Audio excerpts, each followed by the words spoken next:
Yeah, welcome to I Believe in Monsters, y'all.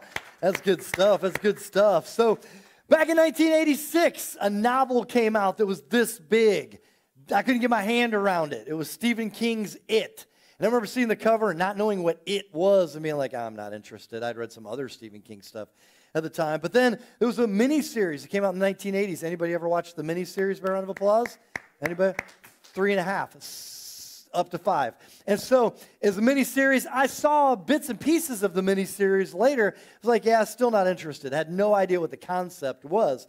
And so then the movie came out in 2017, and I saw the trailer for the new It, and I was like, whoa, that does look creepy. And I like creepy stuff, like reading creepy books or listening to creepy audiobooks, especially like gothic classics, you know, like The Strange Case of Dr. Jekyll, Mr. Hyde, things like that, Legend of Sleepy Hollow, but also stuff like this. So chapter 1 came out 2017, It chapter 2 came out 2019.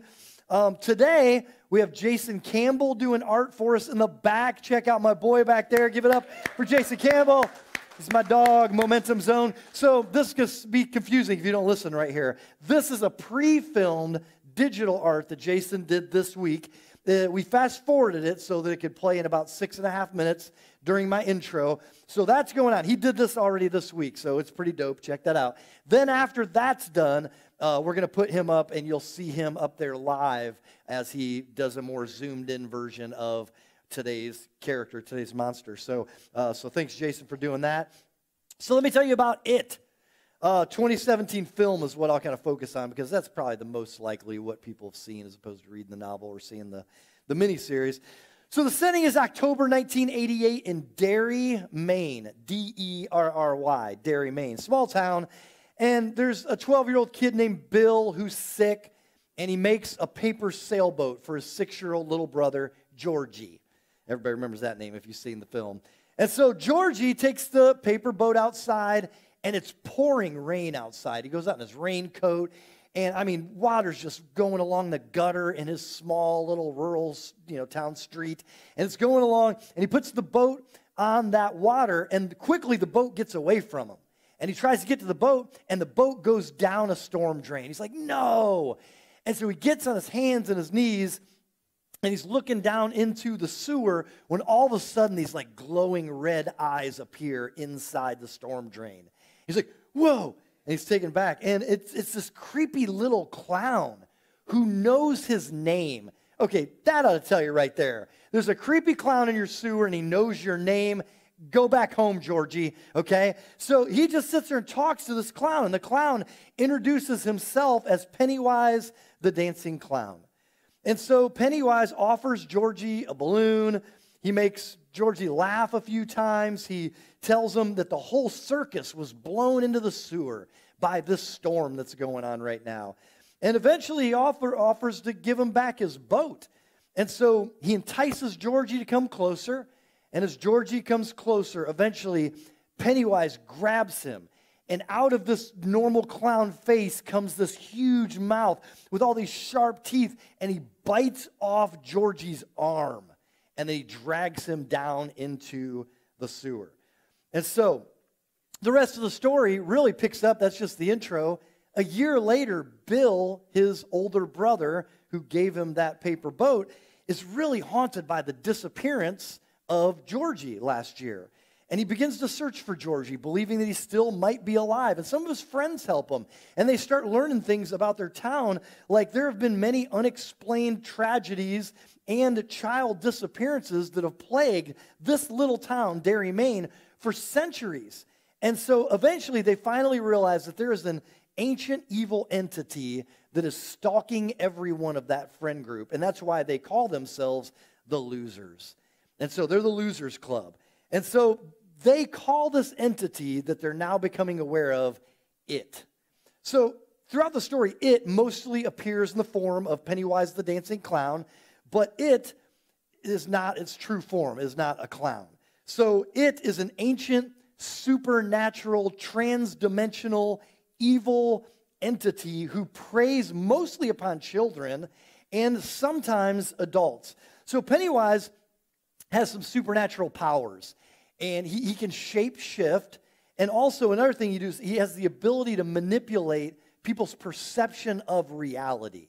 Now, to me, one of the biggest things about Pennywise that he's known for is that he feeds off of whatever a person's fear is.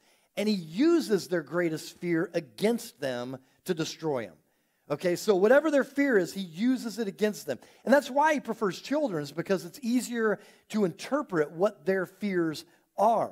So, for example, in the movie, Bill, the older brother, whose Georgie was, killed, or as far as he knows, has just disappeared and was taken. Pennywise terrorizes Bill repeatedly by manifesting this terrifying phantom of Georgie himself wearing a raincoat. That he talks like an innocent kid for a few moments, and then he starts to get really weird, and you start to realize, oh, this isn't Georgie. This is like some phantom creation of Pennywise himself. There's another kid in the Losers Club named Eddie. Eddie is a hypochondriac. Anybody at Momentum a little bit of a hypochondriac?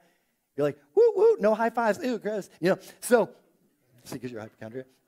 And so, he's a hypochondriac, and he's chased eventually because of Pennywise by this diseased, rotting leper that's just oozing body fluids like pus and drool. And as a hypochondriac, that's his greatest nightmare. He's like, gross. But Pennywise knows what his greatest fear is and uses it against him. And then the most common is Pennywise doesn't know everyone's fears right away, their greatest fears. So why not make your default form a clown, right? I don't know what your greatest fear is, but a lot of kids fear clowns. And so Pennywise the dancing clown is his default way that he appears and manifests himself. So yeah, that's a big deal for a lot of kids. And he feeds off those fears, and he manifests the monsters that they're most petrified of. In fact, there's a line in the movie where he's right up in somebody's face, Pennywise is. He says, tasty, tasty, beautiful fear. Because that's what he feeds off of and uses as his weapon.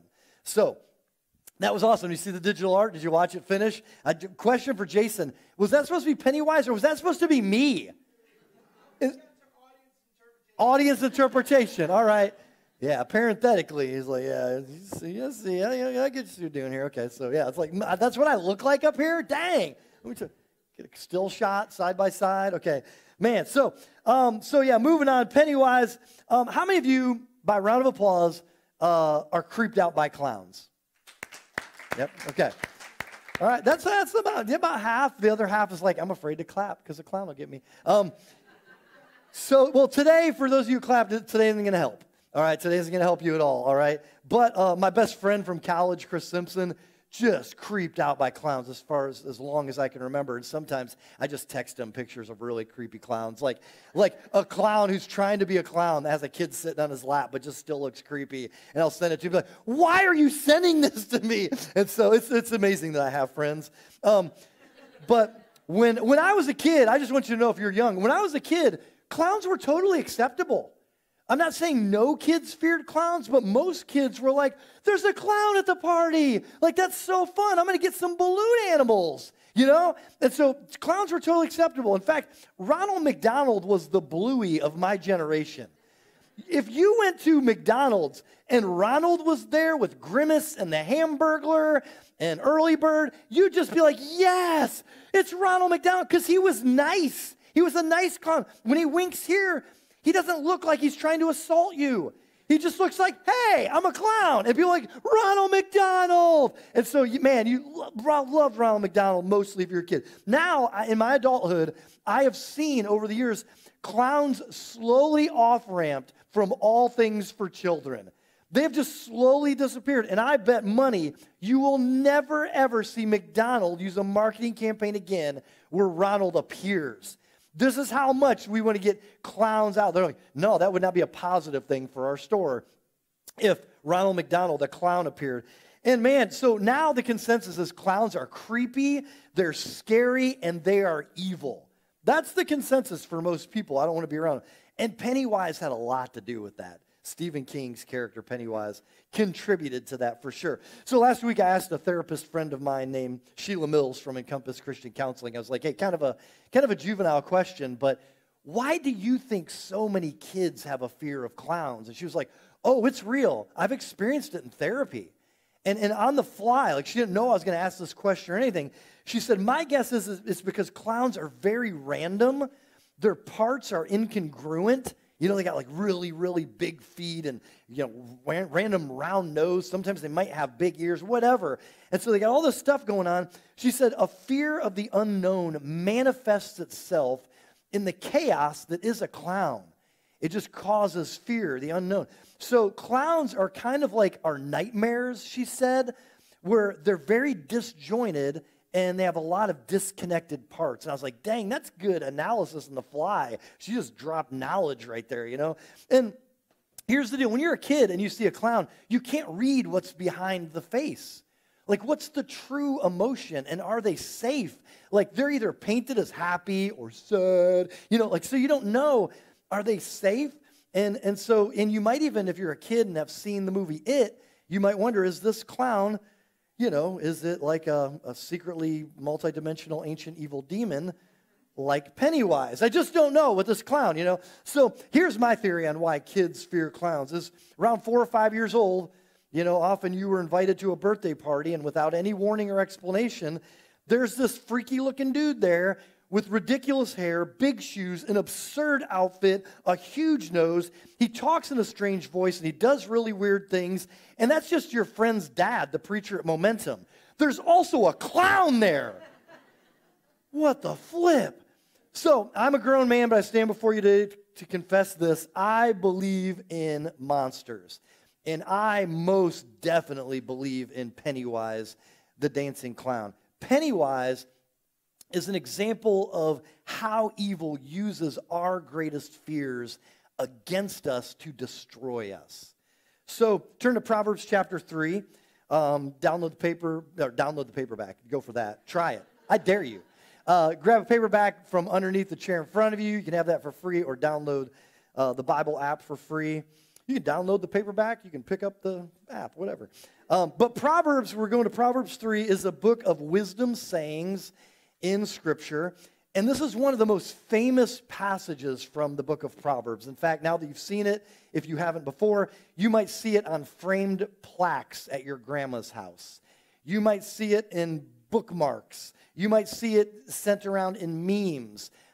Sometimes, you know, people create art with it and there's lace around it, you know, whatever. You'll see this passage sometimes, and it goes like this, Proverbs 3, 5, and 6. Trust in the Lord with all your heart and lean not on your own understanding. In all your ways, submit to him, and he will make your paths straight. Okay, so often in the I Believe in Monsters series, which is recurring, I might go to a passage that's actually kind of dark. Like some of the stuff that Jesus unpacked is like, whoa, that's kind of a scary picture, to be honest. Let's unpack it. Or things that shed light on something evil and wicked.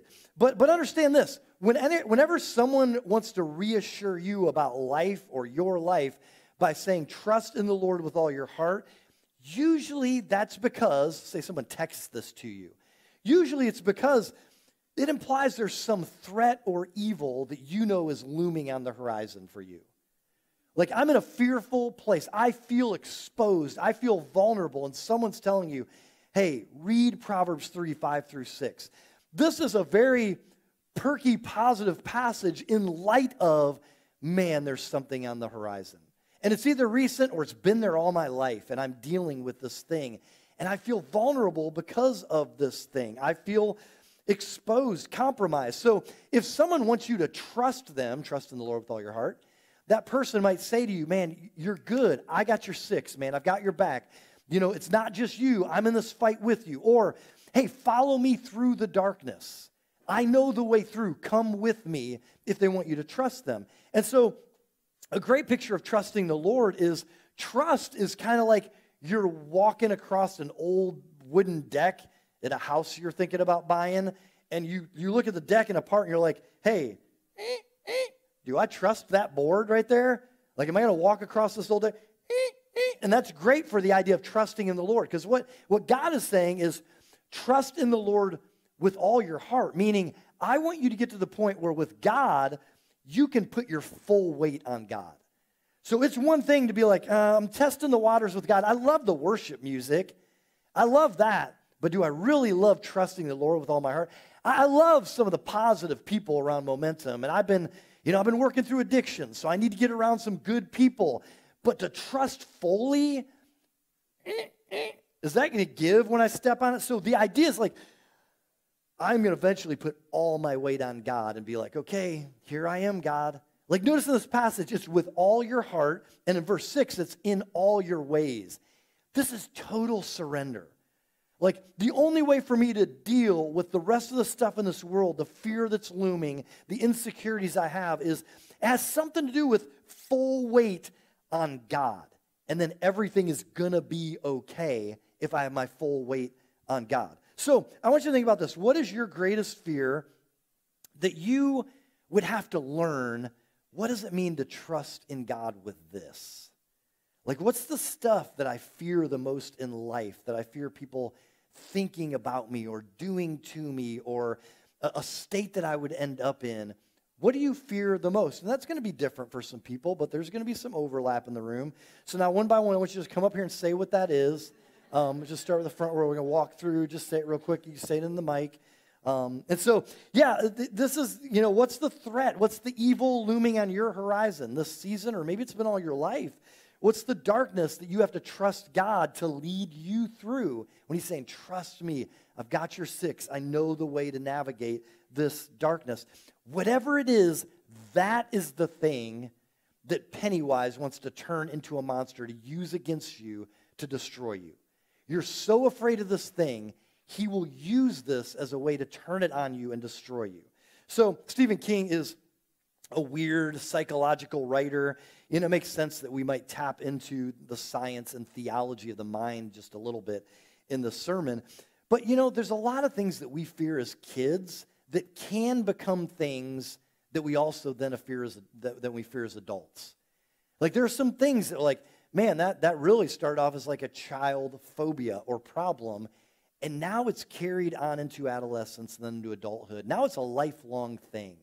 And there's a lot of stuff like that. So Erik Erikson is a 20th century, he's born in like 1902, died in like 1991-ish.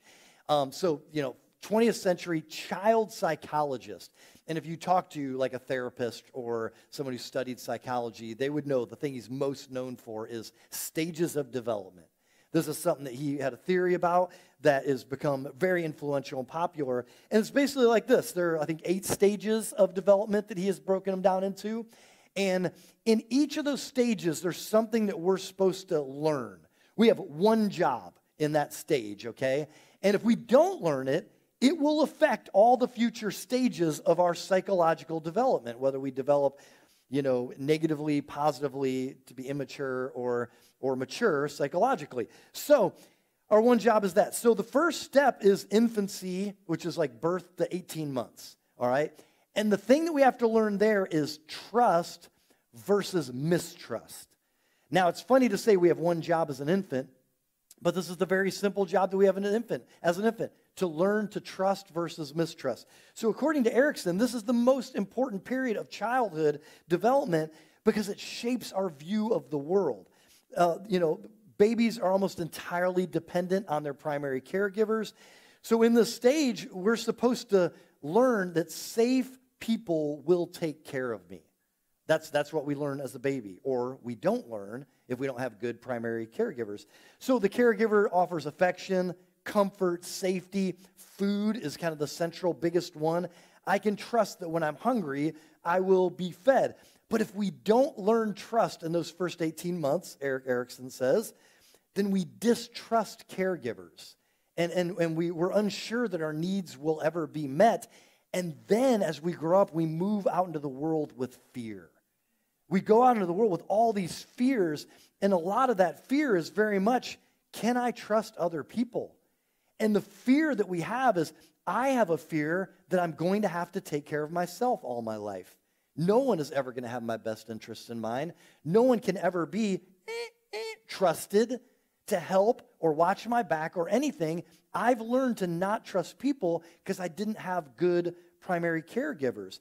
And so here's the deal. If we don't learn trust, then it affects who we are later. I picked a couple of groups, stages that are in this room. So stage 5, that's why I got this tattoo. Teens, 12 to 18 years old. listen to this. This is from probably the middle of the 20th century he wrote this. Teens' jobs are to figure out one job, identity versus confusion. Wow, there's some new layers to that in the 21st century, aren't there? Identity versus confusion. That's always been the case. But he says, so if you're a teen and you're developing your identity, that's hard when you've never learned to trust. The next one is stage 6, young adult. You're going to love this. Young adult is 18 to 40 years old. Few people in this room are like, yeah, that's right. Like, I'm not in that group, but I'm like, but I ain't far from it. I used to be a young adult not long ago. So that's your job in that is, check this out, intimacy versus isolation. Ooh, how many 18 to 40-year-olds are in the midst of that battle still? So imagine, one job I've gotten, 18 to 40 years old, is to learn intimacy versus isolation, but I never learned to trust. Think about how that plays out. And so here's the point, is this. There are a lot of things that we fear as kids that carry into adulthood. Like, there's a lot of things like, man, I've never learned to trust anyone around me. And so you end up with a fear of trust, or a fear of not being protected, or a fear of being abandoned, or a fear of being alone and being rejected. Those are like childhood fears that you carry into adulthood. And Pennywise, the evil that is Pennywise, feeds on that. I will use that fear to destroy you. Your greatest fear is to be alone or to be rejected. I will use that against you, and he feeds on that fear to destroy us. So Pennywise is an example of how evil uses our greatest fears against us to destroy us. I want to show you something, though, that's interesting. God, in his wisdom, it helps with even specific stuff like that, of course, because God created our mind. God's the one that created these attachments that we need when we're very young and all that. But here's the deal. Wounds typically happen in relationship, right? So therefore, healing has to happen in relationship. Okay, so what happens is when we are hurt in a relationship, whether it's a marriage that was abusive, whether it's friendship and we were betrayed, we were gossiped about, whatever it is, there's ways that we were hurt in relationship. There's a lot of times there's two ways we respond to that. Sometimes we say wrongly, okay, I'm going to isolate and I'm going to heal from what happened to me in relationship. Well, you can't heal from what happened to you in a relationship by not being in relationship. So you might tell yourself or lie to yourself and others and say, right now I'm just healing. I'm taking a step back. I'm getting away from people. I can't people anymore for a long time. I can't people. Well, you might be an introvert, but you still need a person or two people or whatever. You don't have to public speak when you're hurt, but you need to be in a relationship, okay? Or I was hurt, so I'm going to take a break from church for a while. Man, such an excellent idea. Such a great idea, because Satan's never used the strategy, isolate and destroy. He's oblivious to that strategy. Can you smell the sarcasm? So most times that happens. Someone isolates and they are destroyed spiritually. And so the idea is like, hey, I'm going to back away from people. And you don't realize, man, if I was hurt in relationship, the only way for me to heal is in relationship. C.S. Lewis put it this way once. He was an agnostic who became a Christian later in his life. He wrote a book called The Four Loves. It's about Mike Love, Lauren Love, Luke, and James Love, a family at Momentum. But this is what he says. It's very insightful. He says, love anything and your heart will be wrung and possibly broken. If you want to make sure of keeping it intact, you must give it to no one, not even an animal. Wrap it carefully around with hobbies and little luxuries. Avoid all entanglements. Lock it up safe in a casket or coffin of your selfishness. But in that casket, safe, dark, motionless, airless, it will change. It will not be broken. It will become unbreakable, impenetrable, irredeemable. To love is to be vulnerable. So what he's saying is, like, if you get hurt in a relationship, if your reaction is like, okay, I'm just going to protect now, I'm going to put walls up around, which is a natural reaction, but it isn't helpful. It's a natural reaction. I got to protect myself. He's like, your heart will turn to stone, and you will never learn to be in relationship again. If you're hurt in relationship, you have to heal in relationship, And you have to become vulnerable, but it has to be to the right kind of people that you become vulnerable. Another thing that happens when you are hurt in relationships is instead of isolating, sometimes some of us are known to run it back with the same crew, the same types of people that we got hurt with, okay? Like I got another group, it's a different friend group, but they still gossip about all of each other. And I have a suspicion that when I leave this group, they all gossip about me.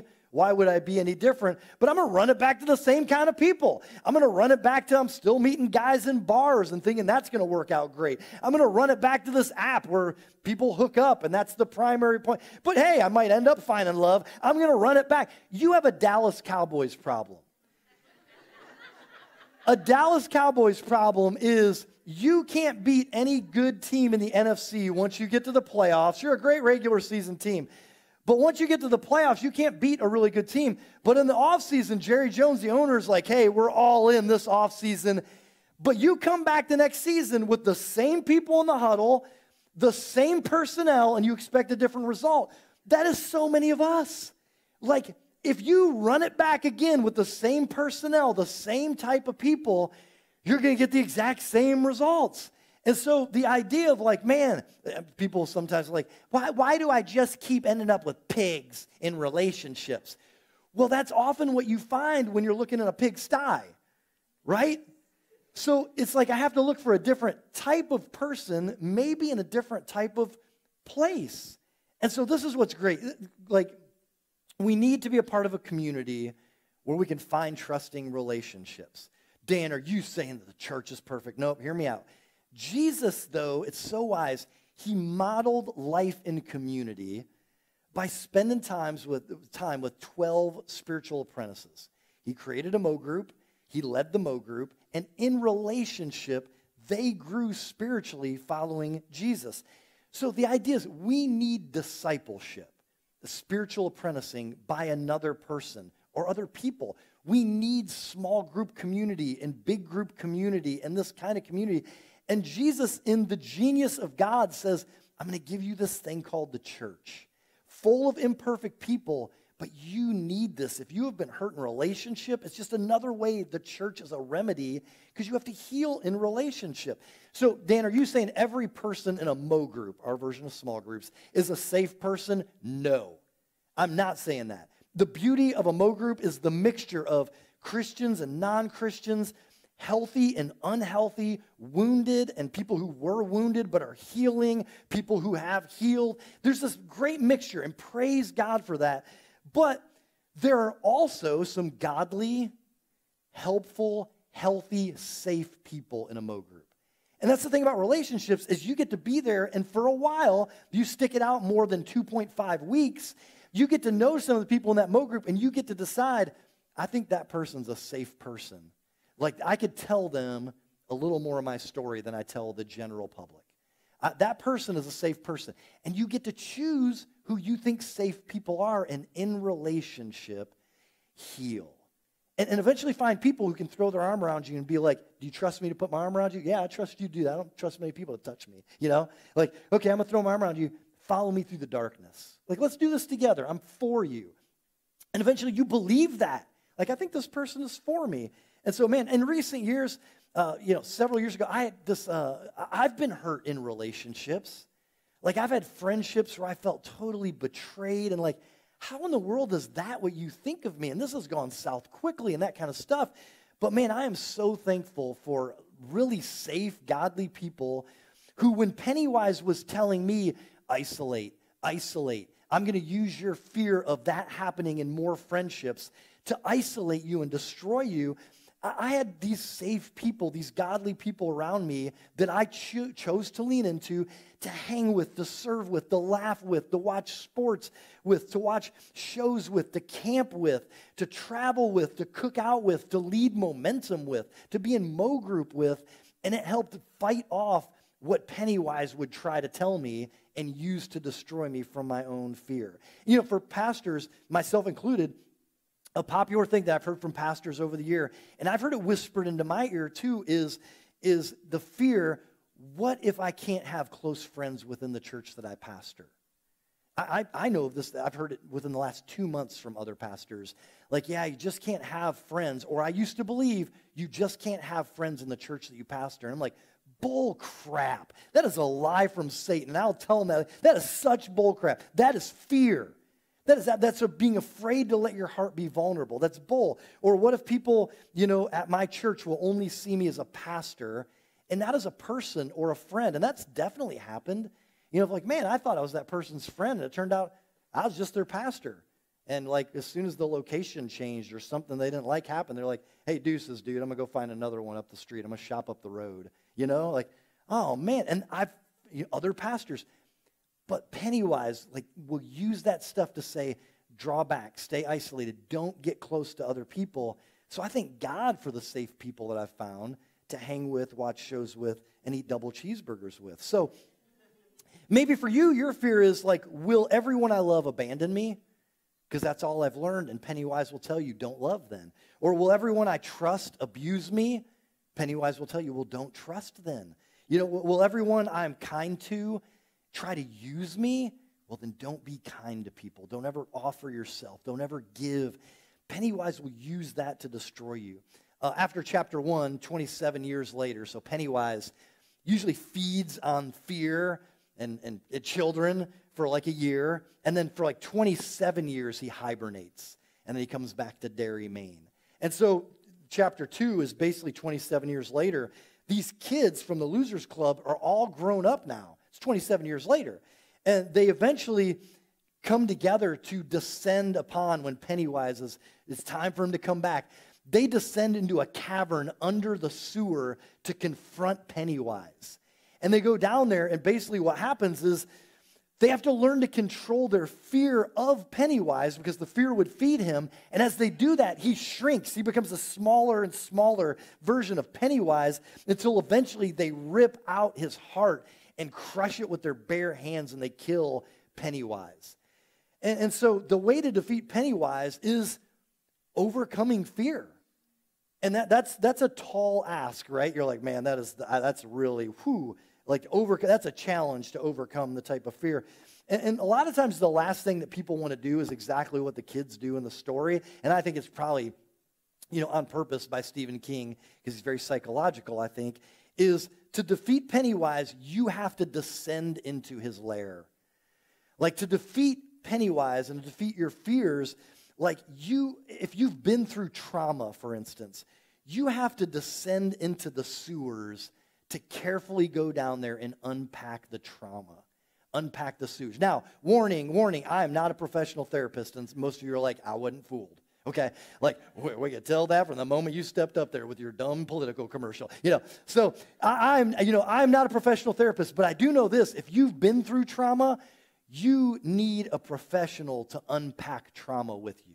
Like, to unpack trauma, like uncoached by someone who knows what they're doing, can lead to more trauma. Okay, so if you've been through trauma and you know it, you need a professional. I would recommend a licensed Christian therapist who can pray for you and walk through how God would want you to heal and what God's worldview would be for what has happened from your enemies and all that stuff.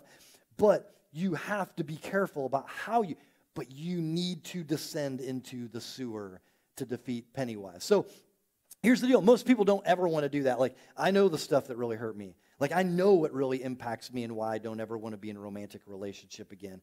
I know why I won't let people close, but I do not want to revisit why that happened. And here's the deal. We have two options, and I don't say this without compassion. I understand. I understand the idea that I don't want to unpack that again. But you got two choices. Here's the choices that we have. We can either avoid confronting that fear and trauma and darkness, and we get to go on living a half-life. Like the rest of our lives. We get to live a half-life. And what I mean by that is you don't trust people. You're scared of any leader or authority figure. You won't commit to any serious relationship. You're hurt, you're bitter, you're scared, and you never learn to love. That's the half-life that we get to move on by not descending into the sewers. On the other hand, you can descend into the sewers and deal with it head-on once and for all. And be like, okay, if it's trauma, then let's deal with that trauma. But what happens is I get down there and I deal with it once with a professional, for instance, And then when it's sewn back up, there's no more toxicity in it. There's no more poison in it. It can heal now, and I can go and really move on with my life and not have to keep descending, which I'm accidentally doing daily in a sense when I've been through trauma. And so I can move on then and do it once and for all, and then I can heal and trust safe people again and let people in and have healthy relationships and learn to be vulnerable and love again. That's what life is all about, is loving God and loving others. And so that's how you overcome fear and starve Pennywise of his power and rip out his heart. And for many people at Momentum, this is the only way to move forward, is to say, I'm going to deal with whatever that fear is, and I'm going to deal with it head on once and for all, and then work on it the rest of my life as needed when it pops up. So trust is funny, like the idea of trust in the Lord with all your heart. It's funny because if you're at a Mo group or hanging with some churchy people from any kind of church, it might come up like, hey, what's your next step spiritually? And someone who really doesn't want to think about it will say, well, you know what I think I have to do? I just have to love God more, and I got to trust God more. Like, well, what does that mean? I just really got to trust God more. That means nothing unless there's some action put to it, okay? Trust has to involve action in some way. It's a step. Like you got to move, okay? Trust is like, whoa, I'm going to put my weight. How are you going to put your weight more on God to trust him more? Otherwise, you're just saying something that has no meaning. You can't even touch it. And so what does that mean? There has to be action. So if I want to trust him more with my finances, I have to learn how to increase being generous. If I want to learn to trust him more with my pain, I have to learn to take steps to forgive and to deal with my bitterness. If I want to learn to trust him more with my purpose, I have to learn to use my gifts and offer them back to God. And that's a risk, a chance of failure using my gifts. But those are all steps of like, here's how I'm specifically going to take a step to trust. And here's the deal. The more that step, whatever it is, I think I'm going to like be vulnerable and use my gifts in some way. The more that you're vulnerable, the more it scares you to take that step, the more it is trust, right? That's scary. It's super scary. The more I'm going to deal with praying for my enemies and working through my bitterness, the more it scares you to death, the more you know this is trust. I'm trusting God with this. And so this is the thing. A person has to overcome their fear of trusting God in order to overcome all other fears. If I can learn to do this and get fully on God, then what else do I have to fear? Like, the demon Pennywise can't bring any accusation, can make no weapon against me. Nothing. If I learn to trust fully on God and say, okay, my life, my soul is in your hands. I might even lose my life. It's not like things are going to go perfectly now, but my life is in your hands. My soul is in your hands. To live as Christ, to die as gain. What could Pennywise possibly make me fear if I trust in the Lord with all my heart? And so I have to learn to fully trust God and not fear God so that I can overcome all other fears and defeat fear in my life. Let me close with this. At the end of this passage, last point I'll make here is, it says, in all your ways submit to him and he will make your paths straight. That's kind of interesting because he will make your paths straight is not saying God promises a life free of trouble. God totally promises if you trust him, a life free of trouble. No, like if you trust God, you still might get sick. But God's like, here's the deal. Your body isn't the final thing. Like, your soul is in my hand. So you might trust God and get sick. You might trust God and lose your job. You might trust God and raise a kid that doesn't love Jesus even though you do. You might trust God and never see the Browns win a Super Bowl. It's likely. But the idea is, I trust God and I'm just like, okay, I give it all to you. But that God will make your paths straight. Well, what does that mean? It means your life will have a clear direction and purpose.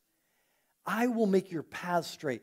If you continue to learn to follow Jesus and be more obedient, more submissive to Jesus, you might even say, I don't even know what my purpose is in this world, but I'm constantly going to be on this straight path of I have clear direction and purpose, knowing that God is going to use my life. Abraham, a guy in the Old Testament of Scripture, God told him to go somewhere, and he was like, okay, I'm setting out on a journey. didn't even know where he was going in the journey, but he's like, you know what? I know God's going to lead me.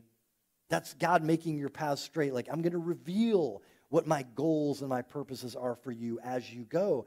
God will show you your place on this planet and use you as his agent, his missionary, his ambassador, and he'll lead you to accomplish his goal. So for me, one example of how Pennywise could use my greatest fears against me. I don't have many like physical fears. In fact, that makes my friend Chris Simpson mad because when I text him pictures of a clown, he doesn't have anything that he can text me to creep me out. Like there's not things that I like. I'm not afraid of heights. The only thing I can think of is when I go swimming in like a lake or a pond, like to get out deep and to wonder what's swimming all up under me and to touch the muck at the bottom of a lake and not know what's in that muck, that creeps me out a pretty good amount. You know, I'm like, I don't even know what's in there, but whatever it is in between my toes now.